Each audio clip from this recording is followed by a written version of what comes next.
development involving the Orleans Parish Sheriff's Office and a lucrative security detail. Our partners at the Lens learned dozens of reserve deputies were owed thousands of dollars in back pay for security at the city's auto impound lots. And now, just one day after this report, Sheriff Marlon Gusman says the issue is being resolved. We've been negotiating back and forth on the contract. I'm glad to say that the contract is now signed, and the invoices that we've been sending along will soon be paid, and we'll be able to compensate the reserves that have been working this detail. Look, these things happen sometimes. You know, you hope, you really want to start everything off with a contract in advance, but in this case, it took us a little while to get the contract together. And like anything, you're always going to have some disgruntled people.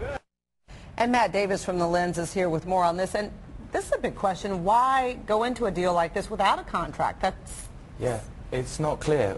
No one's actually answered that question for us. We were kind of we were unclear why the sheriff would have some of his deputies do this work and work a security detail if there was no kind of guarantee that they were going to be paid checks. And the deputies were wondering the same thing.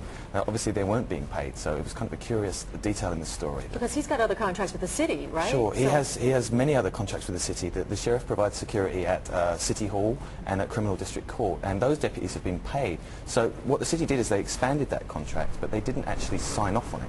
So it's kind of unclear why this arrangement took place, and nobody's been giving us any answers on this story. So why were they able to pay their regular officers but not the reserve deputies? It's interesting, the sheriff was paying his regular officers through overtime, which was a sort of strange arrangement because these deputies were actually working a security detail. They weren't working overtime. So we're not clear again why they were being paid that.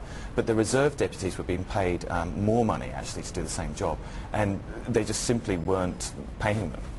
Have you spoken to any of the deputies and I guess gotten their reaction as to maybe when they'll get paid? Yeah, we were actually approached by a deputy in the first place on this story. The Lens has been doing quite a lot of coverage of the Orleans Parish Sheriff's Office, and I think some of the deputies were interested to talk with us. And the deputy today said he was really pleased that the sheriff has said he'll now pay them, but that he'll believe it when he gets the check. So the work hasn't stopped at all, even though they haven't been getting paid, they're still showing up for work and doing the details. These guys have been working that job since May without getting paid for it. All right, thanks so much, Matt Davis. And Thank you can read all about this at thelensnola.org with all the details that you didn't get through this interview. We appreciate it. All right.